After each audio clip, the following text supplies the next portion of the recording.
সেদিন আমি হাতে মেহেদি পরে 4 থেকে 5 ঘন্টার মতো রেখেছিলাম এবং আমি যেহেতু রাত্রে মেহেদিটা পরেছি তাই একটু ঘুমানোর আগে মেহেদি শুকানোর পর সুতি একটা ওড়না পেঁচিয়ে রাখি যাতে আমার মেহেদিটা ঝরে না যায়।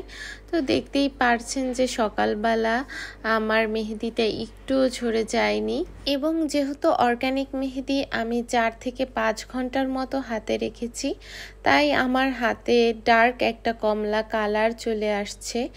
আমি বুঝতে পারিনি প্রথম দিকে ফ্রেশ স্টেনের কালারটা এমন হবে, পরবর্তীতে কালারটা দেখে একটু শান্তি পেলাম যে না, এটার ম্যাচিওর স্টেন অনেক সুন্দর একটা কালার আসতে পারে।